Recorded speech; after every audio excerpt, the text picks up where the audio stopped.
अस्सलाम वालेकुम। आज हम MS वर्ड में रिव्यू टैब को स्टार्ट करेंगे।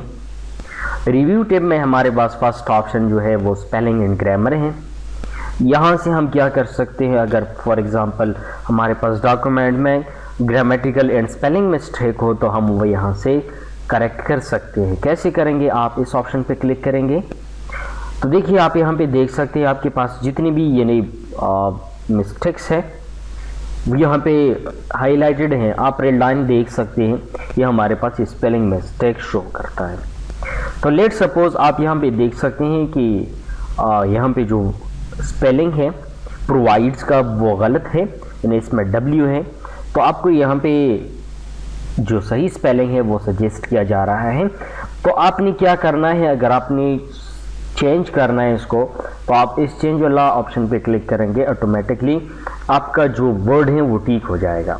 देखिए प्रोवाइड्स, आपका जो कर्सर है वो नेक्स्ट जो स्पेलिंग मिस्टेक वाला वर्ड है उस पर चला जाएगा।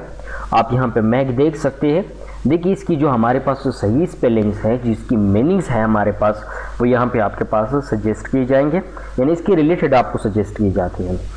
आप देखिए अब आपने जो भी चेंज करना है तो आपने उस पर क्लिक करके यानी चेंज पे क्लिक करना है तो आप चेंज कर सकते हैं। देखिए आप इस तरह इसको चेंज कर सकते हैं। थर्ड वन हमारे पास है कॉम्प्लीमेंट, जो लिखा हुआ है उसकी सही स्पेलिंग्स यहाँ पे आपके पास सजेस्ट किए जा रहे हैं। अगर लेट सपोज अगर आपने चेंज करना है, मैं चाहता हूँ कि मुझे नहीं चेंज करना, मुझे इसको इग्नोर करना है, तो आप इस इग्नोर वाला ऑप्शन पे क्लिक करें तो आपके पास ये इग्नोर हो जाएगा। देखिए ये इस तरह गलत ही रह जाएगा, लेकिन आपको ये रेड लाइन कभी भी शो नहीं करेगा। देखिए आप यहाँ पे देख सकते हैं इसका जो स्पेलिंग है वो गलत ही रह गया। ठीक है, अब दोबारा अगर आप यहाँ से कोशिश कर ले सही है कि वो दोबारा हाईलाइट हो जाए तो नहीं होगा, क्योंकि जस्ट वंस आप इसको इग्नोर करेंगे तो दोबारा आपको ये हाईलाइट कभी भी नहीं होगा। अच्छा, इसके बाद हमारे पास देखिए रीडिंग्स है। रीडिंग में हमारे पास यहाँ पे भी रीडिंग लिखा हुआ है, यहाँ पे भी रीडिंग है, दोनों सेम वर्ड्स है और सेम मिस्टेक है। देखिए यहाँ पे भी W और यहाँ पे भी W मौजूद है और सेम प्लेसेस में। देखिए इसी तरह वर्ड्स के लिए हम चेंज ऑल वाला ऑप्शन यूज कर सकते हैं कि सेम वर्ड्स और सेम मिस्टेक हो, तब चेंज ऑल पे आप क्लिक करेंगे, दोनों एक क्लिक के साथ क्या हो जाएंगे, ये ठीक हो जाएंगे। तो चेंज ऑल वाला ऑप्शन आप इस तरह यूज कर सकते हैं। इसी तरह लेट सपोज अगर आप इग्नोर ऑल वाला ऑप्शन यूज करेंगे तो आप क्या करेंगे, इग्नोर ऑल पे क्लिक करेंगे, एक क्लिक के साथ यानी दोनों जो स्पेलिंग मिस्टेक है वो इग्नोर रह जाएंगे। कंट्रोल Z से मैं पीछे जाता हूँ, फिर से आप क्लिक करें। इसमें एक और ऑप्शन आपके पास गिवन है, वो है ऐड। ऐड से क्या होता है, अगर आप इस वर्ड को जो हमारे पास रीडिंग है गलत है, क्योंकि ये हमारे MS वर्ड डिक्शनरी में ये इस तरह कोई वर्ड मौजूद नहीं है, इस वजह से ये रेड लाइन यानी स्पेलिंग मिस्टेक शो होता है इसे यहाँ पे। तो आप अगर चाहते हो कि मैं इसको MS वर्ड डिक्शनरी में ऐड कर दूं तो आपने इस ऐड वाला ऑप्शन पे क्लिक करना है, तो ऑटोमेटिकली ये दोनों ही ऐड हो जाएंगे। अभी देखिए आपको ये रेड लाइन शो नहीं करेगा, क्योंकि अब MS वर्ड की जो डिक्शनरी है उसमें ये वर्ड जो है ये ऐड हो चुका है, यानी MS वर्ड को ये चीज़ सही लग रही है क्योंकि आपने ऐड किया है। नेक्स्ट ऑप्शन हमारे पास है डिफाइन। डिफाइन का मतलब क्या है, not sure what a word means, find out. For example आपको किसी वर्ड के बारे में पता नहीं है कि मतलब क्या है इसका। लेट सपोज हमारे पास जो सेव वाला वर्ड है, मैं इसको सेलेक्ट करना चाहता हूँ, अब इसकी मीनिंग का पता नहीं है मुझे कि what is mean by save. तो आपने क्या करना है, इस डिफाइन वाला ऑप्शन पे क्लिक करना होगा, वर्ड को सिलेक्ट करेंगे जो आप डिफाइन करना चाहते हो, आप इस ऑप्शन पर क्लिक करेंगे, इसका डिफिनीशन यहाँ पे आ जाएगा। लेकिन ये तब होता है जब आपके पास नेट कनेक्टिविटी हो, ये ऑप्शन ऑनलाइन होता है, ये डिफाइन वाला जो ऑप्शन है। तो जस्ट आप किसी भी वर्ड को यहाँ से डिफाइन कर सकते हो। नेक्स्ट ऑप्शन हमारे पास है थिसॉरस।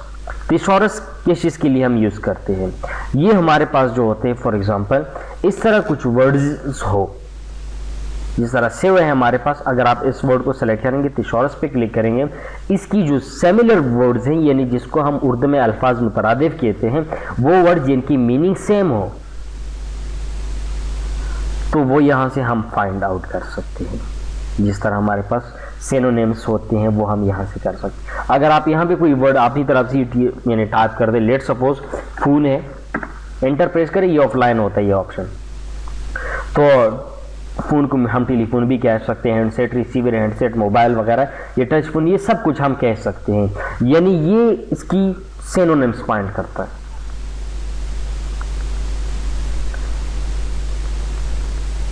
इसके बाद हमारे पास है word count.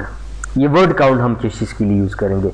Words, characters, lines हम यहाँ से काउंट कर सकते हैं। लेट सपोज अब मेरे पास डॉक्यूमेंट्स पे कितने वर्ड्स हैं, कितने लाइंस हैं, कितने पैराग्राफ्स मैंने टाइप किए, तो आप इस ऑप्शन पे क्लिक करेंगे, आपके पास ये आ जाएंगे। पेजेस आपके पास कितने हैं? 2 पेजेस हैं। वर्ड्स कितने हैं? 717, ये आपके पास वर्ड्स है। करेक्टर नो स्पेस, ऐसे करेक्टर जिसमें स्पेस को हम काउंट नहीं करेंगे, तो 3192। और कैरेक्टर विद स्पेस, ऐसे करेक्टर जिसमें हम स्पेस भी काउंट करेंगे, तो 3894। पैराग्राफ्स कितने हैं? 15 पैराग्राफ्स हैं। लाइंस कितने हैं? 45 लाइंस। तो आप इस तरह अपने वर्ड्स या पैराग्राफ्स, लाइंस वगैरह को यहाँ से काउंट कर सकते हो। नेक्स्ट ऑप्शन हमारे पास है ट्रांसलेट। यहाँ से आप अपने डॉक्यूमेंट को ट्रांसलेट कर सकते हो दूसरी लैंग्वेजेस में, लेकिन इसके लिए भी आपके पास नेट कनेक्शन ज़रूरी है। First option translate document. यहाँ से क्या होता है? Translate your document using an online translation service. Translation document से क्या होता है? मुकम्मल जो डॉक्यूमेंट है वो ट्रांसलेट होता है। अगर आप जिस लैंग्वेज में ट्रांसलेट करना चाहते हो, उर्दू में ट्रांसलेट करना चाहते हो, अरबिक में ट्रांसलेट करना चाहते हो, पंजाबी में ट्रांसलेट करना चाहते हो, यानी एज अ होल डॉक्यूमेंट जितने भी आपके पास पेजेस होंगे वो सारे ट्रांसलेट होंगे। नेक्स्ट ऑप्शन हमारे पास है ट्रांसलेट सेलेक्टेड टेक्स्ट। अब यहाँ से क्या होता है? लेट सपोज अगर आप चाहते हो कि मुझे फॉर एग्जांपल सिर्फ फर्स्ट पैराग्राफ को ट्रांसलेट करना है, तो आप फर्स्ट पैराग्राफ को सेलेक्ट करेंगे। इसके बाद आपने इस ऑप्शन पे जाना है और ट्रांसलेट सेलेक्टेड ऑप्शन पे आप क्लिक करेंगे। जब आप इस पे क्लिक करें तो आपके पास इस तरह ये रिसर्च वाला विंडो आ जाएगी। अब आपने यहाँ पे क्या करना है? फ्रॉम, जिस लैंग्वेज से आप ट्रांसलेट करना चाहते हैं, टू, इट मीन्स कि जिस लैंग्वेज में आपने ट्रांसलेट करना है। लेकिन ऑनलाइन होता है, मैंने पहले भी बता दिया आप लोगों को कि ये ऑनलाइन होता है जब आपके पास नेट कनेक्शन हो, तो आप इसका तर्जमा इजीली फाइंड आउट कर सकते हैं। इसमें नेक्स्ट ऑप्शन हमारे पास है मैनी ट्रांसलेटर। ये किस तरह होता है? जब आप इसको एक्टिव करेंगे फिर आपको यहां से क्या होगा? वर्ड बाय वर्ड जो ट्रांसलेशन है वो शो होगा। आप जिस वर्ड पे कर्सर रखेंगे उसका यानी आपके पास वो मीनिंग भी साथ में शो होगा। नेक्स्ट ऑप्शन हमारे पास है लैंग्वेज का। यहां से आप क्या कर सकते हैं? सेट फूटरिंग लैंग्वेज पे आप क्लिक करें, आप यहां से कोई भी लैंग्वेज को मार्क सेलेक्ट कर सकते हो। ठीक है, हमारे पास जो है इंग्लिश यूनाइटेड स्टेट है, ये हमारे पास अभी सिलेक्टेड है। अगर मैं बाकी लैंग्वेजेस को सिलेक्ट करना चाहता हूं तो आपने पहले इन लैंग्वेजेस को डाउनलोड करना होगा। डाउनलोड करने के बाद आप इंस्टॉल करेंगे, तब आपके पास यहाँ पे वो शो हो जाएंगे। लेट सपोज अगर मैं यहाँ से कोई भी यानी उर्दू में सेलेक्ट करना चाहता हूँ, नहीं है हमारे पास उर्दू वाला कोई सॉफ्टवेयर इंस्टॉल नहीं है। उर्दू लैंग्वेज को आपने क्या करना है? इंस्टॉल करना होगा। नेक्स्ट ऑप्शन हमारे पास लैंग्वेज प्रेफरेंस। आप इस ऑप्शन पे क्लिक करें, आप यहाँ पे देख सकते हैं English United state default enable है, हमारे पास इंस्टॉल भी है। उर्दू पे मैंने क्लिक किया, इनेबल तो है लेकिन इंस्टॉल नहीं है। जब मैं इसको इंस्टॉल कर दूं तब यहाँ पे क्या हो जाएगा? मैं यहाँ पे इसको यूज कर सकूंगा। नेक्स्ट ऑप्शन हमारे पास है न्यू कमेंट। यहाँ से हम कमेंट कर सकते हैं। फॉर एग्जांपल अगर आप किसी भी वर्ड्स पे या पैराग्राफ्स पे, लाइंस वगैरह पे आप कमेंट करना चाहते हैं, तो आप उस लाइंस या पैराग्राफ्स को आप सेलेक्ट करेंगे। इसके बाद आप यहाँ से कमेंट कर सकते हैं। आपने जो भी कमेंट करना है आप कर सकेंगे। नेक्स्ट हमारे पास जो है फॉर एग्जांपल अगर मुझे कोई और कमेंट करना है तो आप और भी हम कमेंट कर सकते हैं। ये कमेंट हम किस चीज़ के लिए यूज़ करते हैं? देखिए, किसी भी चीज़ के बारे में अपनी जो ओपिनियंस देनी है, सही है। लेट सपोज अगर कोई बंदा आपको डॉक्यूमेंट्स भेजे, कोई चीज़ सेंड कर दे, आपको ईमेल कर दे, आपको वो कहते हैं कि आप इसको ज़रा चेक कर ले, अगर कोई मिस्टेक वगैरह है तो वो हाईलाइट कर ले कि मैं उसको रिमूव कर सकूँ। तो आपने क्या करना है? फॉर एग्जांपल या जो आजकल ऑनलाइन एजुकेशन सिस्टम है, स्टूडेंट्स ऑनलाइन पेपर्स भी देते हैं और इसी तरह असाइनमेंट वगैरह भी ऑनलाइन जमा करते हैं। तो उसके लिए वो क्या करते हैं? वो जो प्रोफेसर, जो लेक्चरर होता है, वो चेक करके अगर कोई मसला है उस चीज़ को वो हाईलाइट करके उस पर कमेंट कर देता है, दोबारा भी सेंड करके वो स्टूडेंट उसको चेक करके वो ये क्लियर कर सकते हैं कि मैंने यहाँ पे ये मिस्टेक की है। तो हमारे पास यहाँ पे ये भी कमेंट है, दूसरा कमेंट। इसके बाद आप यहाँ पे डिलीट वाला ऑप्शन पे जाइए। अगर आपने कमेंट को डिलीट करना है, ये यहाँ से डिलीट होता है। अगर आप चाहते हैं कि मुझे डिलीट ऑल कमेंट डिलीट्स करने, सारे कमेंट्स, तो आप इस ऑप्शन पे क्लिक करें, सारे कमेंट्स डिलीट हो जाएंगे।